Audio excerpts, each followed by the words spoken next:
Yeah,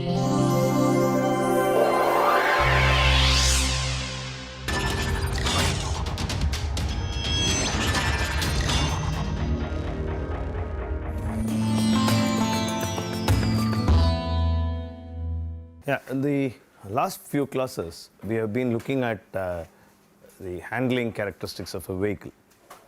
Now, in that process, we developed, of course, the understeer gradient, and we also brought in a very simple technique called the Mimuro rhombus in order to understand the vehicle behavior. These are, simple techniques, but lot more things happen in the actual vehicle. In other words, the understeer gradients, one of the definition for understeer gradient is given by WF by C alpha F minus WR by C alpha R. Remember, I think I wrote that as K2 or something like that. Okay, this was multiplied by AY, if I remember right. This is what we had defined. We defined two ways in which you can do it, or in other words, we defined with two terms the understeer gradient. The other term, the other understeer gradient is m into BC alpha R minus AC alpha F divided by L squared into C alpha R, C alpha F. That's the other term. So these are very simple definitions which came out by looking at the tires interaction with the vehicle and the road. But then the tire interaction should be brought out in a much more detailed fashion, and that is what we are going to see in this class. And we are going to take whatever we are going to learn today to the next topic of subjective and objective evaluation of a vehicle. Okay. What do we mean by expanding this topic? It's very clear that this is affected by the weights that act on the front and the rear. Okay. There are other things that happen in the car which are going to affect this WF and WR, as well as the assumptions that we have made regarding the linear behavior of the tire. Remember, what are the assumptions that we had made in our bicycle model in order to obtain the definition for this understeer gradient? One is that we neglected the roll. Number two is that we assumed a linear behavior of the tire, right? And we neglected all other aspects of suspension and steering. Handling is all about how the vehicle behaves when I give an input to the steering. By now, we would have realized that. Now, the input to the steering is, of course, under your control, and that is what is going to also give you a feedback about the vehicle. So we have to understand in a much broader perspective these things.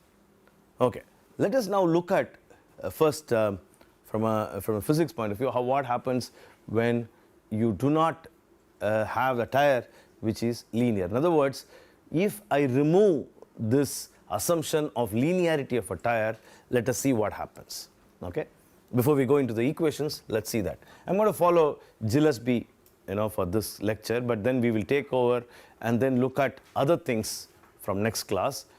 And please pay attention to this, because this forms the basis for evaluating a car. In other words, it will be exciting to know how you are going to evaluate a car. If you're going to buy a car and you want to drive a car, what all you should do in order to understand the behavior of the car is going to be the next lecture, and for that, this will form the basis, right? Okay. Now, let us look at the actual diagram for the C alpha F. In other words, how actually the force developed, okay, in terms of the slip angle. Note that we had already said that Fz, the normal load, is going to play a role in the development of Fy. In other words, the stiffness, what we call a stiffness, depends upon the normal load that is acting. Okay. Now, why are we harping on this? Basically because when you say, for example, when you want to take a turn, all of us know that the vehicle is going to roll. Okay, especially initially when it's going straight, both the wheels, left and the right wheels, within small tolerance, would say that both of them have the same reactions. Okay, so when there is a roll of the vehicle, then these reactions, what we call as WF and WR, are going to change, and the left wheel is going to have a different reaction, and the right wheel is going to have a different reaction depending upon one is going to be higher and lower depending upon whether you take a turn to the right or left and so on. Right? So what is important is to understand what happens due to load transfer. This is one type of load transfer. The other type of load transfer happens when you take a turn and start accelerating or decelerating. Okay? Again, all of you know that there is a load transfer from the front and the rear. So the load transfer to the front and rear, whether it is due to braking or traction, is again going to have an effect on these things, and is going to have an effect on understeer and oversteer gradients. So load transfer is going to have an effect, and so this is the first thing. So we have to understand how C alpha F varies. Let us say that, let me plot it like this. Let's say that this is the vertical load. I'm going to plot the graph of, remember that we plotted alpha versus Fy. I'm going to plot this graph slightly differently. I'm going to say that Fy, and I'm going to plot it for different alphas. Okay? Let me call that as alpha 1, alpha 2, alpha 3. Okay? So for different alphas. Right. Now, of course, alpha 2 is greater than alpha 1 and alpha 3 is greater than alpha 2 and so on. Right? Now, let us say that I have, say, 4,000 Newton that's acting in a tire. Okay? And that produces an Fy. That's the Fy which produces. And that's good enough for me to say, is what good enough for me to equilibrate the centripetal accelerations. Okay? Right. Now, when there is a roll, why there is a roll? We will see it in a minute. When there is a roll, in other words, when the left and the right, or inner and the outer, however you want to call it, okay, when the loads get redistributed, look at what happens. Okay, for the same alpha 1, which is the slip angle, okay, when the load comes down, say for example it comes down to 2000, okay, the load or the stress, the force that is produced comes down, okay, and for the other tire, which is going to increase to 6000, this is going to increase.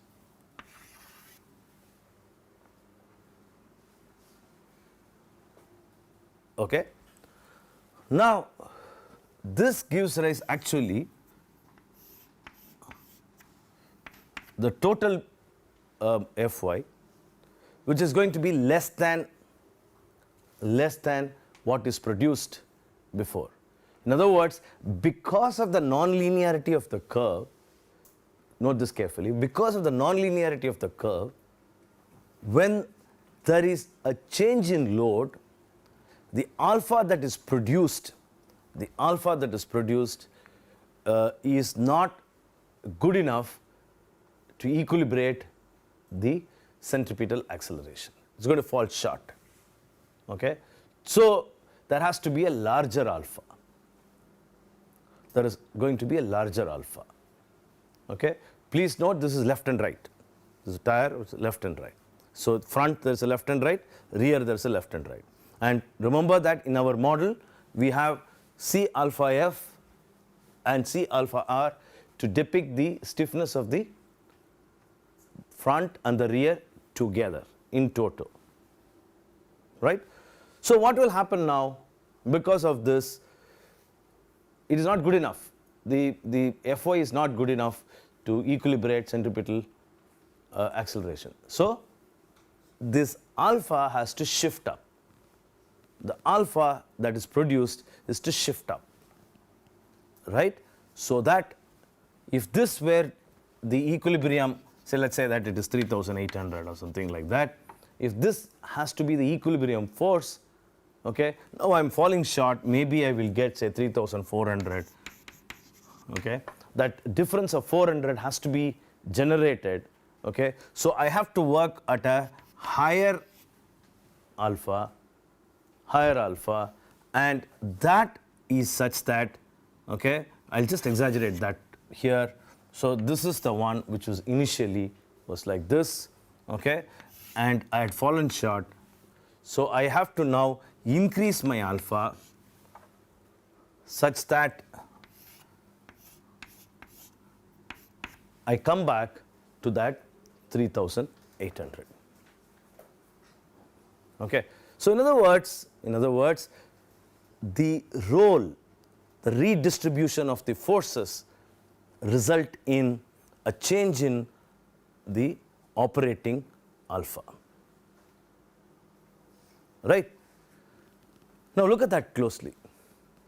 When there is a change in alpha, alpha f and alpha r, that is going to produce a change in the understeer gradient. Okay? Because after all, that is alpha f minus alpha. Remember, our delta is equal to alpha f minus alpha r and plus L by r and so on. So alpha f and alpha r are going to have an effect on the understeer gradient. So the very first thing is that due to this role, there is a change in the operation of alphas, and hence I have to have an additional term to my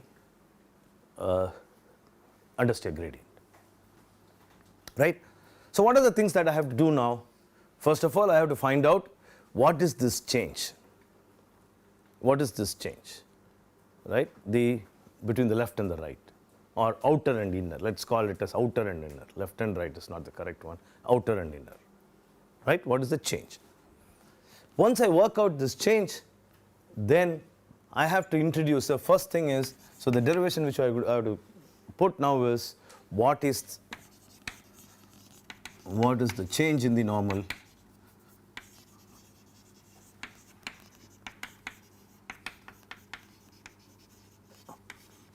That's the first thing I have to find out.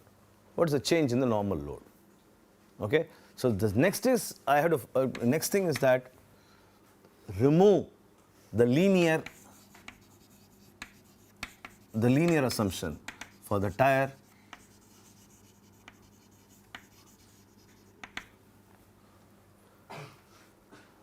and introduce a nonlinear relationship.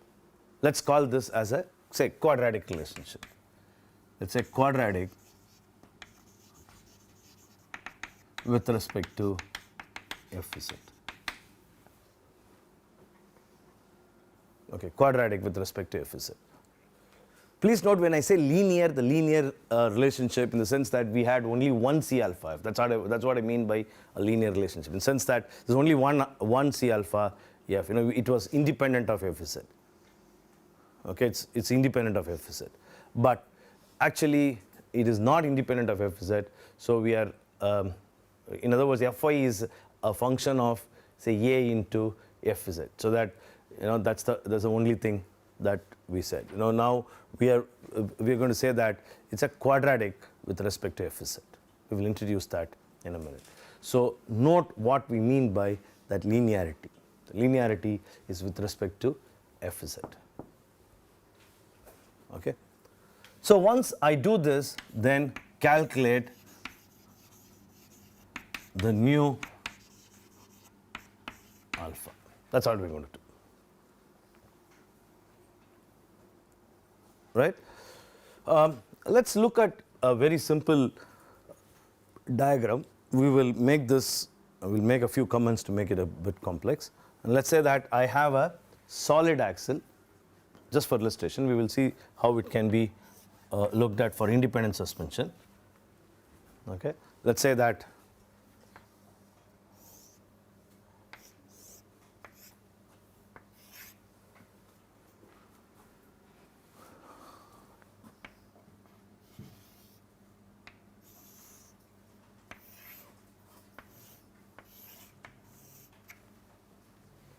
okay, that's the sprung mass of the vehicle.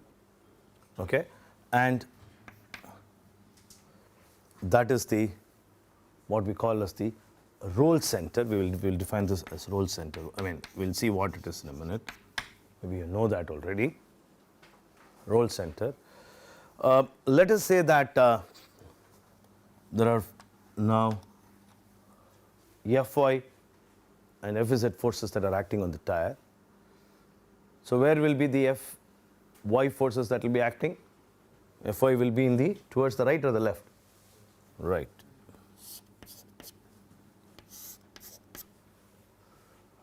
Okay. So this we will call as Fy outer and Fy inner. Right. And of course there will be a normal load that will be acting, which we would call as Fz outer and Fz inner. Yeah. So this is turning like this.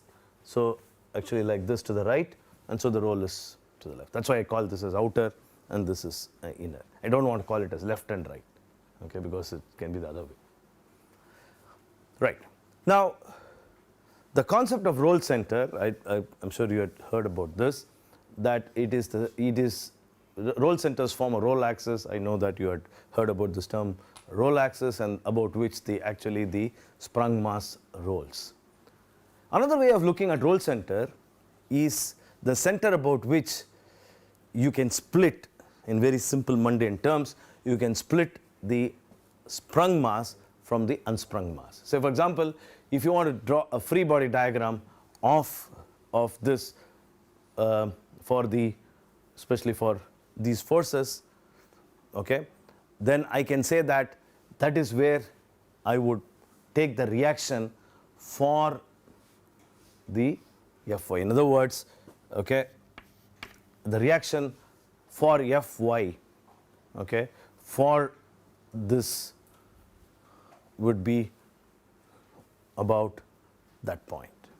So that would be the Fy. Okay.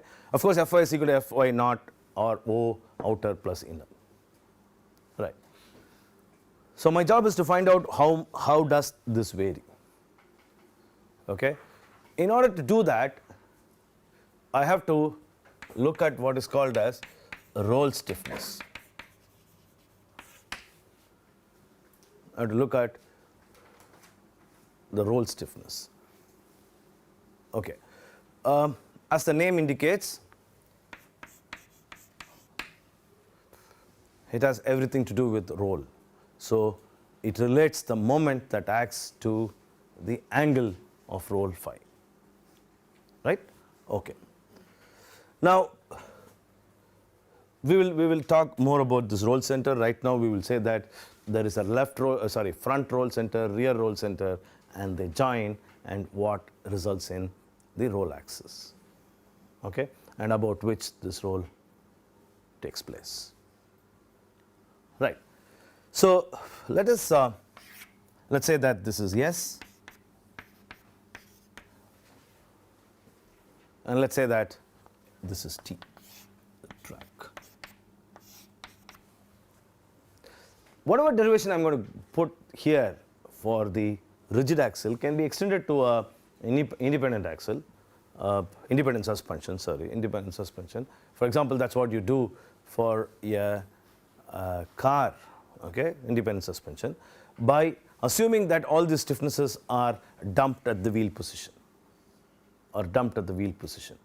right? So it's very, very close. It's somewhere here. You can assume that it is a track which is S. Clear? Okay. Now, let's say that that angle, okay, to which it rolls is phi.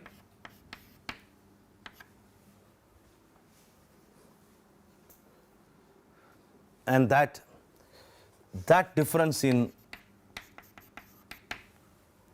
the height is delta z, and hence phi is equal to delta z divided by s.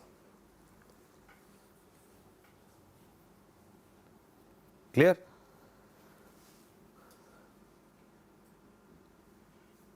Okay. Now help me to determine what is the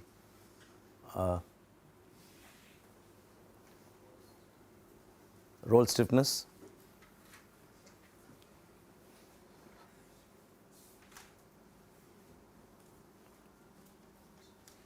Note that delta z is equal to F by Ks.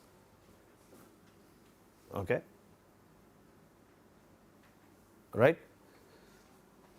How do you go about this? How do you think we can go about this?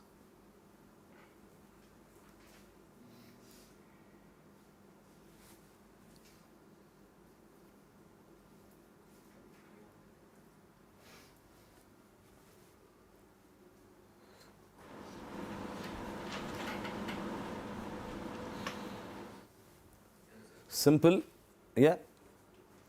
Delta z is phi times s. Yeah, so F into S, which is creating the moment, okay, is equal to the roll stiffness K phi into phi. The moment that is created by this force is actually equal to the K phi into phi, right? From which you can write down half into Ks into S squared is equal to K phi into, okay, that's substituting for phi from this expression, okay, and then calculating the delta z by the difference, okay, I can write down that K phi is equal to half into Ks into S squared.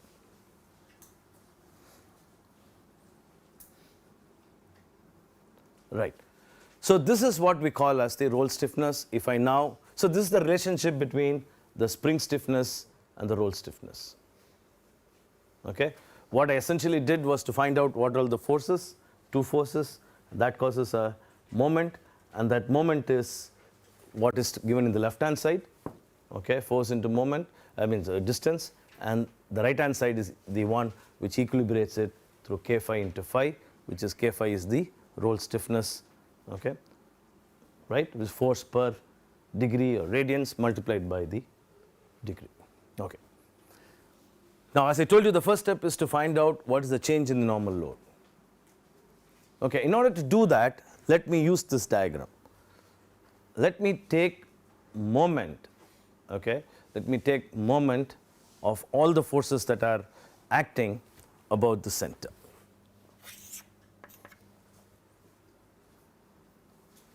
Okay, about the center.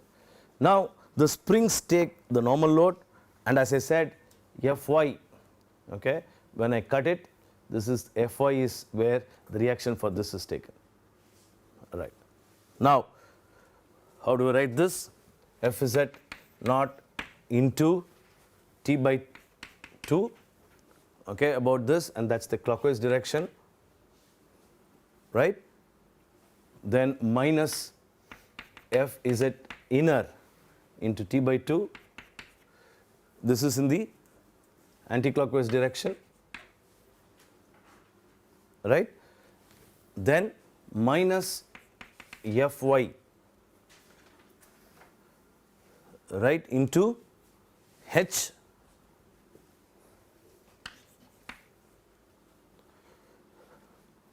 right? H is the height, and that is equal to, that is the total moment that is created, that's in the anti-clockwise direction, that is equal to K phi into phi. The moment that is created, what causes the roll? That's what we are doing. So the moment, the total moment that's created is what causes the roll. Okay? This is just for one suspension. We had said what is the connection between the two, and so we now have k phi into phi. Rearranging these terms,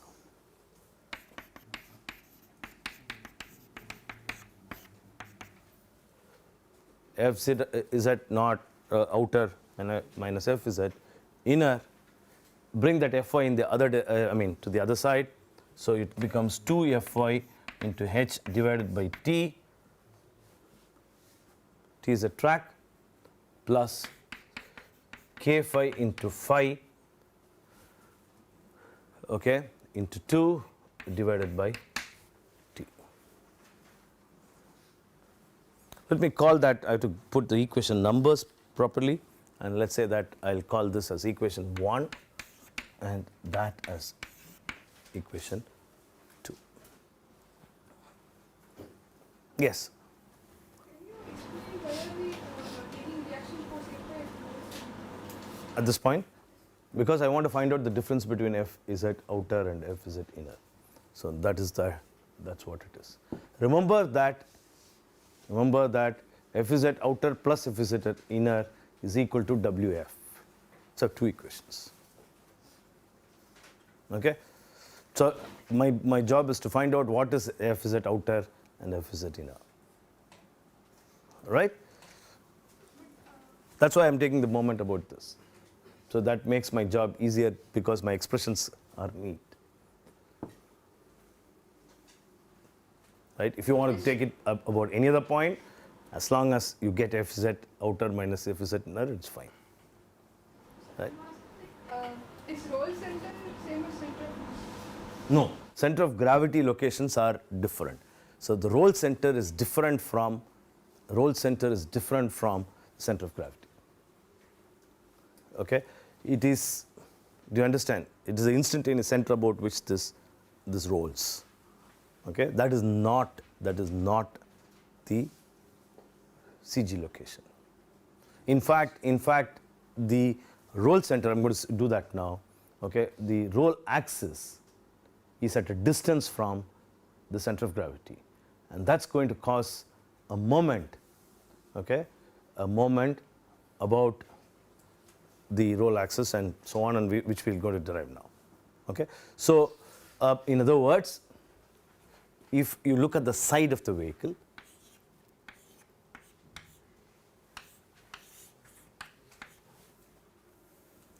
right?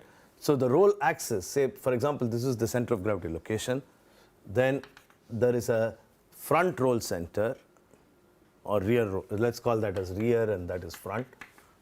Okay? There is a front roll center, right? And the line joining these two is what is called as the roll axis. Okay? So it is an imaginary axis which runs about which this whole body rolls. Okay? So that is the roll axis. So a moment which is created because of the distance, say for example, in the center of gravity location is away from it. Okay? So the center of gravity at which, see here is the point. So let me draw the same, let me cut that and show it, or let me assume that to be a three-dimensional view. I mean, this is just an imaginary line I've drawn. Let us say that that is the center of gravity location. That's the center of gravity location. Okay? And this is the roll axis. Let's say that that is the height h, right? And the roll happens about this. Okay? The roll happens about that. So the center of gravity location now rolls or moves, okay, by an angle phi.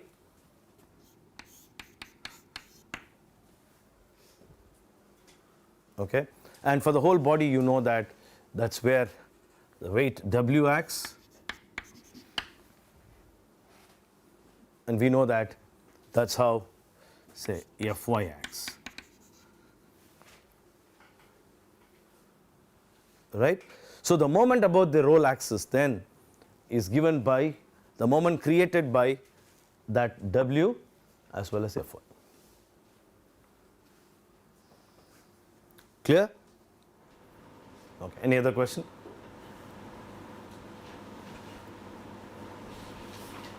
Right? Okay. Write down the moment now. Let's see. Write down the moment. Let's call this as H1.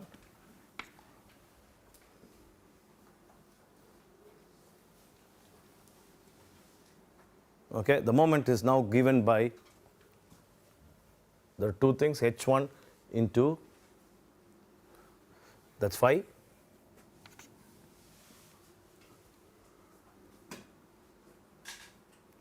So W into H1, let me call that as moment. W into H1 into sine phi, okay, that's the sine phi, plus Fy is mv squared by r, v squared by r. As our practice, we will call that as, we'll write it like that, so that that becomes Ay,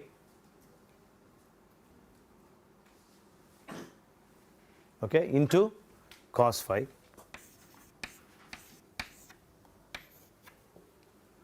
And that the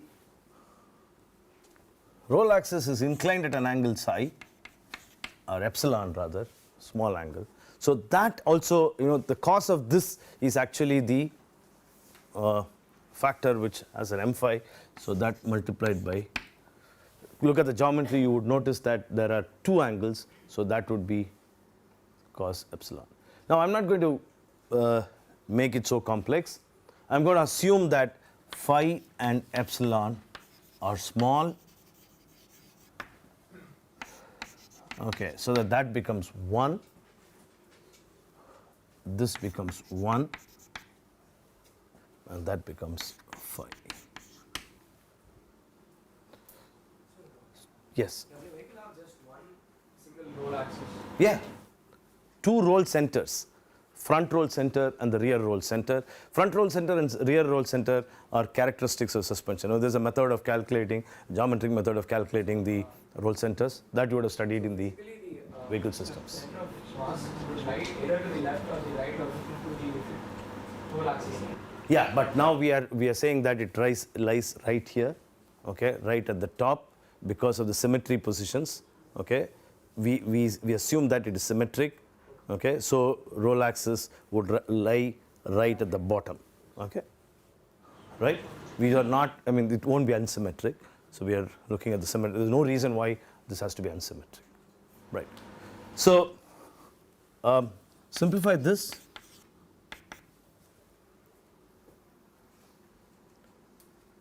So that is equal to what is that? Take out the W, H1.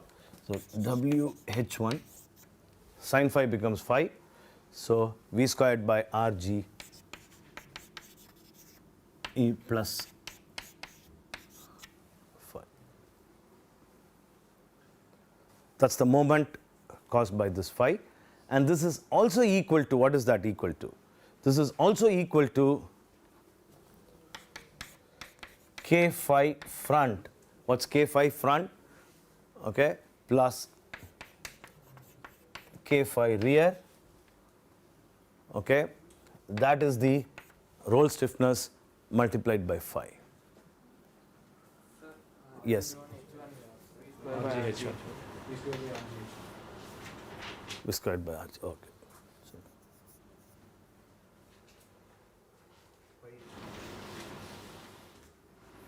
Phi H1. where did I leave H1? There. V square by RG H1. And then there is again H1 with W. उससे ऊपर कहीं और- पे गलती की है इसने। Of Look at that carefully and tell me. Obviously, here I left out H1. Okay. And so this H1 will be there. Okay. Obviously, there will be a H1 into cos phi. Right? So H1 into cos phi.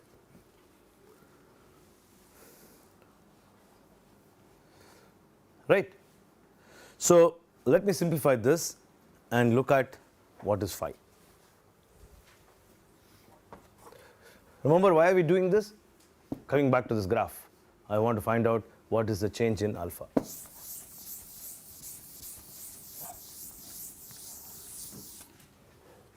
So let me call that, let me give that equation numbers correctly. Let me call that as 4, that equation number 2. Let's call that as equation number 3. Let me call that as equation number 4, because when I resubstitute it back, that would be fine. Okay. Now, let me rearrange those terms here in this so that I would get phi. So my whole idea is to get phi, right? So WH1, let me rearrange that. I'll say WH1 into V squared by RG is equal to K phi front plus K phi rear minus WH1 into phi is equal to, so that phi is equal to WH1 V squared by RG divided by K phi F plus K phi R minus WH1.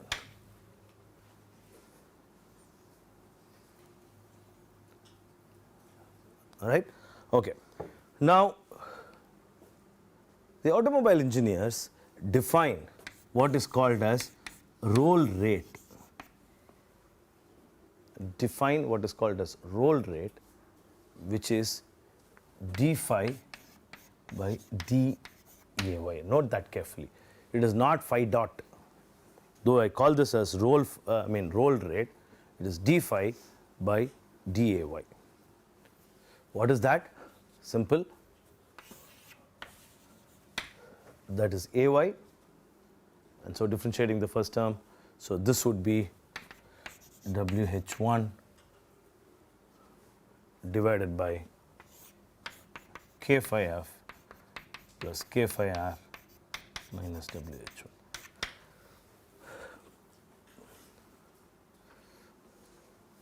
That makes life easier when you want to define, and it's about 5-6 degrees usually per G. It's degree per G. So in other words, that tells you if you know the roll rate, and if you're taking a turn and you say that I'm subjecting my vehicle to 0.3 G, then just multiply by roll rate, you would know how much is the roll. Right? Clear? Fine. Now, let us find out, let's go back to equation number 2. Right? I've written that correctly. Now, let's go back to equation number 2. Right? Okay. Let me write down that equation to the front and the rear. Okay? This is generally we have written. Okay? Up to this, I've written down generally, then the whole vehicle. So let me go back to the equation number 2 and write it for the front and then write it for the rear.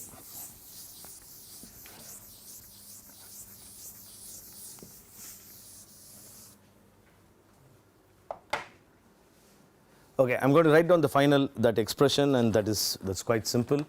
It's not K phi F into phi of F, or K phi F into phi is equal to delta F is at front divided by 2 into TF minus WF HF into V squared RG, and K phi R into phi is equal to delta F is at F by 2 into TR minus WR HR into V squared by RG. Okay? What's that I have done? I have just, okay, defined now delta. What is now delta F is it?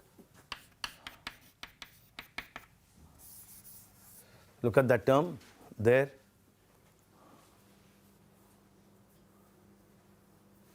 What is delta f z? Not what is delta f z. So this term, what is this term? That's the last term. Okay, that's the last term. What is this term? That is the fy into h by t. That's this one. Okay, so fy I have substituted in terms of wf into v squared rg. So delta f z by 2 is what I call as f z naught minus or o minus f z I. Right? Okay. This is implicit assumption here in this step. The rest of it is only jugglery. There is an implicit assumption. The assumption is that the whole body is stiff and that there is only one roll. Though we said that this is applicable for front and rear, actually the whole body rolls as 1 phi. Okay? So that is what is this expression.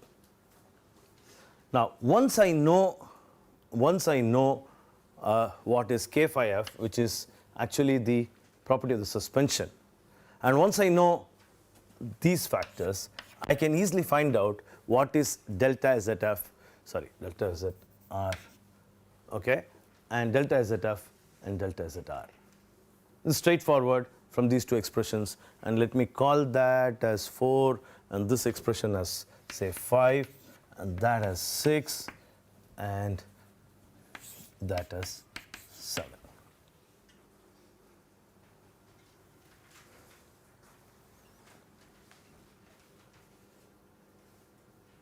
Right? Okay. So that's what I wanted. What is delta f is at front? The difference between the outer and the inner. And delta f is at rear, which is the difference between the outer and the inner in the rear. Okay? Once I know that, I am now going to use that in order to determine how my alpha f and alpha r varies. Any questions?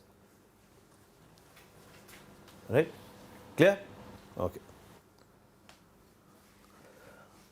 Now remember that we had this expression in the front as C alpha f into alpha f, and at the rear as C alpha r into alpha r. Okay? Let us now assume that C alpha f has a quadratic expression, okay, which I would write as A f z f minus B f z squared, okay, into, so that this would become into alpha f.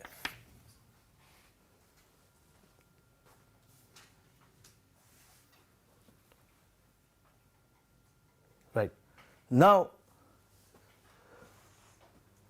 note that this, if it is for single tire, C alpha f is written for single tire. For our bicycle model, I have to multiply this by 2. So I will get 2a f z squared minus 2b, f z f minus 2b into f z f squared. Right. Now, fy, say fy front or rear, is the sum of f z outer plus f z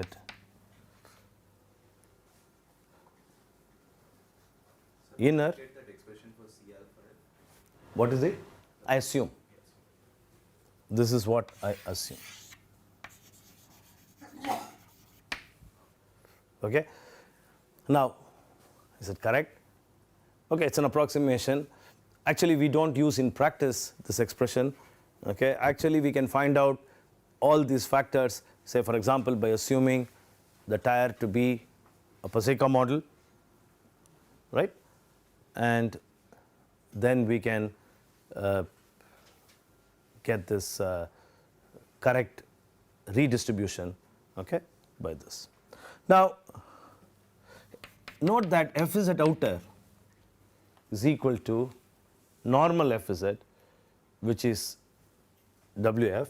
So I would call that as normal f z plus delta f z. Delta f z is that by 2, okay, and f z outer, sorry, inner, is equal to Fz minus delta Fz. Okay. Now, substituting that, sorry, f is at outer, no, this is f is at, not f. Now, substituting this expression, which I would call as, this is called as 8, and that we would call as 9, this whole expression.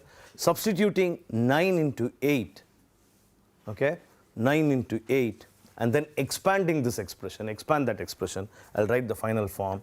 I can write down fyf, okay, in a much broader expression, taking into account the non-linearity with respect to Fz. Do that, this is a very straightforward exercise. So now Fy, substitute it and then simplify it. So you will get 2a Fz minus 2b Fz squared minus 2b delta Fz squared into alpha. Remember, what is delta Fz? Okay, so that it is delta Fz naught minus delta Fzi divided by 2. Okay, so that's the what we had there, half of it. So Fy is now given by this expression. Okay, so in other words, if there is no load transfer, this would have been the C alpha f. I told you that. Because of the load transfer, that 2 into C alpha f, the 2 into this, that is affected and you have an additional term. So let me call that as 10.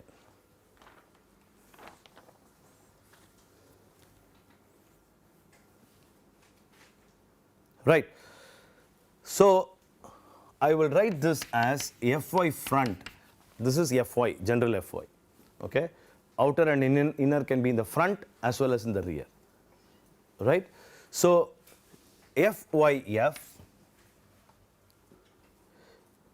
can be written as, since I said that is the C alpha f minus 2b delta Fz front squared into alpha f. Fyr is equal to C alpha r minus 2b delta Fz rear squared into alpha r.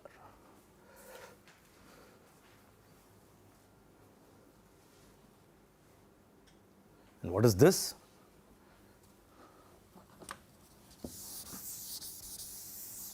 And this is equal to Wf into V squared by Rg, and that's the Fyf, and that's equal to Wr into V squared by Rg.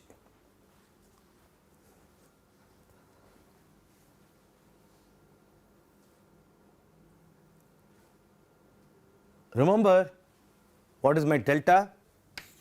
Go back and have a look at that. What is delta? L by R plus alpha f minus alpha r, from which my whole definitions, everything came out. Right? And remember, alpha f was written by Wf by C alpha f and so on. Right? So that is what will give me also my definition for K. I'm going to substitute, see, let me call that as 11, and that's 12. Substitute 11 for alpha from 11 to 12. Okay, and then we will get an expression for a new expression for delta. So what is that essentially we did? Just recapitulate, we will expand that in the next class. Essentially what did we do?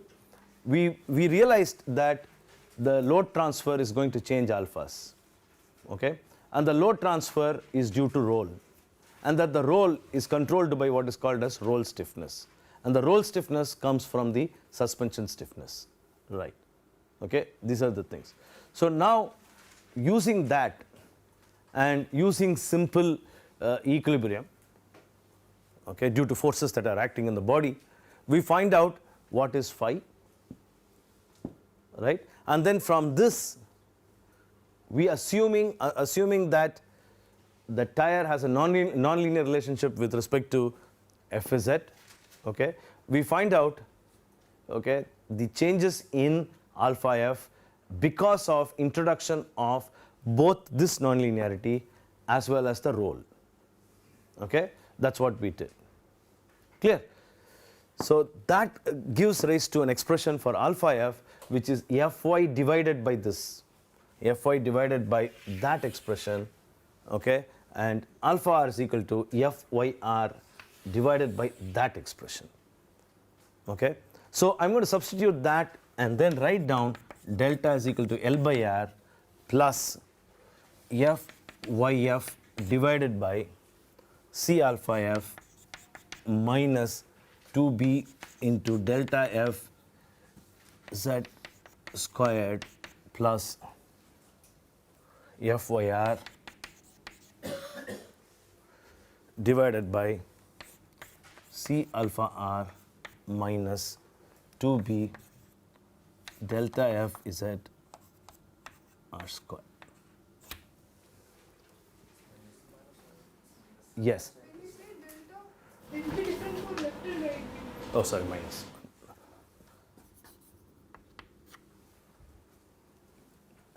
Exactly. So in this model, in other words, we are not considering it as 4 tires. Okay, this is a simplified model.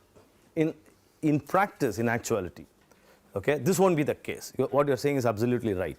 So alpha f front outer would be different from alpha f front inner and so on.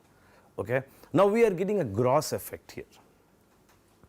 The advantage is that we can look at it very easily and tell what would be the effect of roll. The disadvantage is that it has its limitation of having only one tire compressed, a bulk quantity, and one tire at the rear.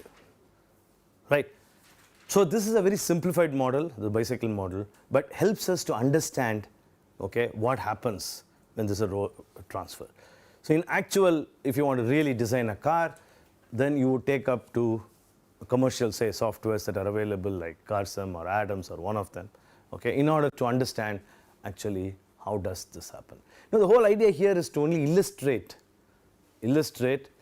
okay, in simple terms what happens.